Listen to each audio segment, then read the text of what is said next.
जय श्री राधा कृष्ण। राधा रानी बड़ी करुणामयी सरकार है। बहुत करुणा, प्रेम, ममता है उनमें। भक्तों का कष्ट देख ही नहीं पाती। पता है आपको, ऐसे कितने भक्त हैं जो कान्हा को मनाते मनाते रिझाते रिझाते थक गए और जैसे ही वो श्री राधा रानी की शरण में गए उन्हें भक्ति प्रेम मिल गया। श्री राधा रानी के श्री चरणों में एक प्रार्थना, अपना नाम भूलूं, अपना पता भूलूं, जग की सारी व्यथा भूलूं, बस राधा रानी का नाम कभी ना भूलूं, कभी ना भूलूं।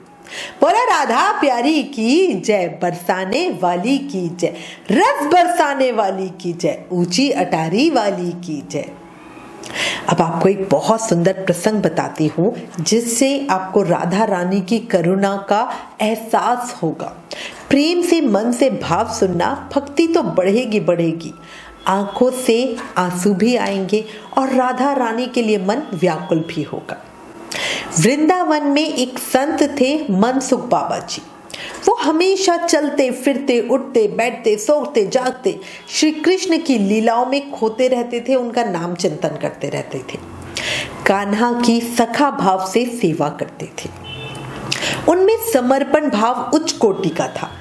ज्ञान बहुत ज्यादा, पर उससे ज्यादा वो बड़े सादे विचारों के थे। अपने ज्ञान पर उन्हें बिल्कुल अभिमान नहीं था। वो जब भी किसी संत से मिलते तो बोलते, मैं तो नीच अधम हूँ, आपके चरणों का दास हूँ, सेवा की आज्ञा दो। इतना ज्यादा झुकाव उनमें था, इतनी ज्यादा विनम्रता उनमें थी और इसी से वो सब संतों के प्रिय थे।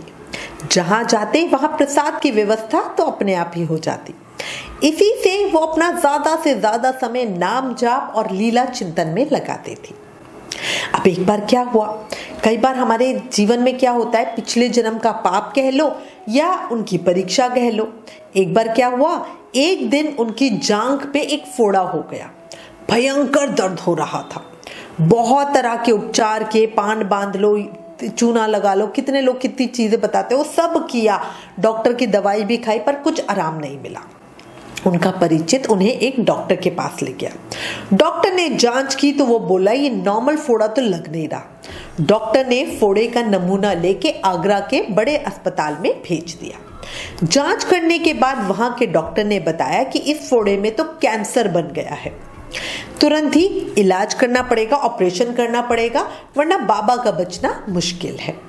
अब जैसे ही ये बात बाबा को पता चली कि उनको आगरा लेके जाया जा रहा है तो बाबा रोने लगे और बोले, हम कहीं नहीं जाना, हम ब्रज से बाहर जाके नहीं मरना चाहते, हमें यहीं छोड़ दो अपने यार के पास। हम जिएंगे तो अपने यार के पास और मरेंगे तो अपने यार के पास, हमें नहीं करवाना कोई इलाज विलवाज। अब बाबा तो कह के बिल्कुल वो तो रोने को हो गए। बाबा को सब बहुत मानते थे और इनके भक्ति प्रेम से परिचित भी थे, इसलिए ही सब इनका इलाज करवाना चाहते थे। सब ने बहुत जिद की, इलाज करवाने को माने ही नहीं। एक दिन चुपचाप बिना किसी से कुछ कहे सुने वो बरसाना धाम चले गए। दर्द था कि दिन ब दिन बढ़ता ही जा रहा था, फोड़े का साइज भी बढ़ रहा था और दर्द सहन करना बड़ा ही मुश्किल हो रहा था। पर फिर भी बाबा अपने श्याम सुंदर और किशोरी जू को याद करते रहते, उन्हें छोड़ के कहीं जाना नहीं चाहते थे, इसीलिए उनकी चौखट पे ही पड़े रहते। बाबा भिक्षा के लिए भी कहीं नहीं जाते। बाबा का चलना फुलना बहुत ज्यादा मुश्किल हो गया था, पूरा पैर सूजकर लाल हो गया था।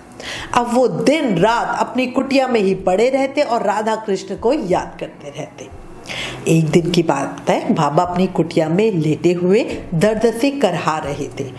जाने अचानक ही क्या हुआ, भयंकर पीड़ा में भी बाबा की आंख लग गई। बाबा ने सपने में देखा कि वृषभान दुलारी श्री किशोरी जू अपनी अष्ट सखियों के साथ उनकी तरफ आ रही है और बाबा के पास आकर वो अपनी प्यारी मधुर आवाज में ललिता सखी से बोली, अरे ललिते, ये तो मनसुख बाबा है ना। बाबा सपने में देख रहे हैं कि ललिता सखी ने जवाब दिया और कहा, हाँ श्री जी, ये मनसुखा बाबा है। डॉक्टर ने बताया कि इनको कैंसर है, देखो कितना दर्द से करहा रहे हैं। अब हमारी परम दयालु करुणामयी सरकार श्री लाडली जी से बाबा का दर्द देखा नहीं गया और वो बोली, ललिता, पापा को कोई कैंसर ना है, ये तो एकदम स्वस्थ है। राधा जू बाबा को देखकर मुस्कुरा रही थी। उसी समय बाबा की आंख खुल गई। वो सपना याद कर रहे थे। अपनी किशोरी जू के दर्शन पाकर खुद को धन्य मान रहे थे और बहुत प्रसन्न भी थे। तभी बाबा ने देखा कि उनका दर्द तो एकदम गायब हो गया है और जांघ पर किसी भी तरह का कोई भी निशान भी नहीं है। पैर पूरी तरह से स्वस्थ है। मतलब सोचो, ये दिनों नहीं मिनटों की बात है। कुछ समय पहले पैर ऐसा मोटा लाल सूजा हुआ था, ऐसा भयानक फोड़ा था, और अब कुछ भी नहीं। मतलब फोड़े का नामो निशान भी नहीं। ऐसी ही है हमारी लाडली जू। कैसे करुणामयी सरकार है, इनके लिए तो क्या ही कहा जाए। सच्ची राधा प्यारी किसी का दुख देख नहीं सकती। जो उनकी शरण में जाता है वो भक्ति प्रेम पाता ही पाता है, और इसीलिए ही उन्हें करुणामयी सरकार कहते हैं, है ना। राधा प्यारी की शरण ले लो, कान्हा को पाना भी आसान हो जाएगा। ये सीक्रेट बता रही हूँ। बोलो राधा प्यारी की जय, रस बरसाने वाली की जय। एक बार राधा कहो, 100 बार कृष्ण हो जाए। राधा राधा सुमिरन करो, भव सागर तर जाए। बोलो राधा कृष्ण की जय। अगर राधा प्यारी की करुणा और प्रेम की सत्य घटना ने दिल को छुआ, आंखें नम हुई, मन में प्रेम भक्ति बढ़ी, अपनी किशोरी जू के दर्शनों की लालसा बढ़ी, तो प्लीज इस वीडियो को ज्यादा से ज्यादा शेयर करें और राधा रानी के प्रभाव को सबको बताएं।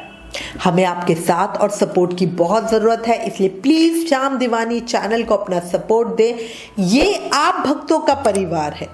Please like share and subscribe. Thank you. जय श्री राधा कृष्ण।